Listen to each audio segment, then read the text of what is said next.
نے سلطان محمود غزنوی سے یہ بات کہی، اللہ اکبر، کہ آپ کا نالائق بھتیجا میرے گھر میں گھس آتا ہے۔ یہ بات کسی بڑھیا نے کہی حضرت سلطان غزنوی سے کہ آپ کا نالائق بھتیجا میرے گھر میں گھس آتا ہے اور میری بیٹی جوان ہے، بس اس کے آگے میں کچھ نہیں کہنا چاہتی۔ تو حضرت نے فرمایا کہ جب وہ بدبخت دوبارہ تمہارے گھر میں آئے تو مجھے فوری اطلاع کر دینا، اور اپنا خصوصی کوئی کوڈ ورڈ دیا کہ جب اس کے ساتھ تو آئے گی تجھے کوئی میرے تک پہنچنے میں رکاوٹ نہیں بنے گا، تو پھر میں انصاف کے تقاضے پورے کروں گا۔ 2-3 دن گزرے، بڑھیا آ گئی، رات کا موقع تھا، سلطان اٹھا، تلوار لی اور ساتھ چل پڑا۔ بڑھیا کے گھر میں داخل ہوا، داخل ہوتے اس نے کہا کہ چراغ گل کر دیا جائے۔ چراغ گل کر دیا گیا تو اس نے جا کے اس نوجوان کی گردن کاٹ دی۔ پھر اس کے بعد اس نے کہا کہ مجھے پانی دیا جائے۔ اس نے پانی کا کٹورا دیا، اس نے پانی پیا، پھر کہا اب چراغ جلا دو۔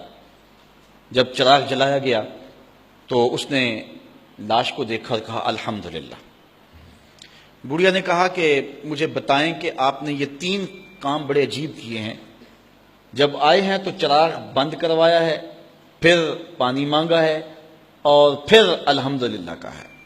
تو بادشاہ نے ٹالا، کہا کہ اس راز کو راز رہنے دیا جائے، لیکن بڑھیا ضد کر گئی۔ تو بادشاہ نے کہا سنو کہ تم نے کہا تھا کہ آپ کا بھتیجا ہمارے گھر میں گھس آتا ہے اور میری بیٹی جوان ہے، تو جب میں تمہارے گھر داخل ہوا تو میں نے چراغ اس لیے بجھوا دیا تھا کہ کہیں عدل کے تقاضے پورے کرنے میں رکاوٹ نہ بنے اور بھتیجے کا چہرہ مجھے انصاف کرنے سے روک نہ دے، تو میں نے اس لیے چراغ بجھوا دیا۔ کہا بات سمجھ آ گئی۔ تو کہا آپ نے جب چراغ بعد میں روشن کروایا تو الحمدللہ کیوں کہا؟ کہا کہ میں اس دن سے پریشان تھا کہ میرا خون اتنا گندا ہو گیا کہ بادشاہ کا بھتیجا ہو کے ایک بڑھیا کے گھر میں جا کے یوں زیادتی اور ظلم کرتا ہے، لیکن جب چراغ جلا روشن ہوا تو وہ میرا بھتیجا نہیں تھا، وہ کوئی اور تھا، صرف ہمارا نام استعمال کرتا ہے۔ تو میں نے کہا الحمدللہ، یا اللہ تیرا شکر ہے کہ میری نسل اتنی گندی نہیں ہوئی ہے۔ تو کہا آپ نے پھر فوری پانی منگوایا اور پیا۔ بادشاہ نے کہا بڑھیا یہ راز رہنے دو، یہ نہ پوچھو۔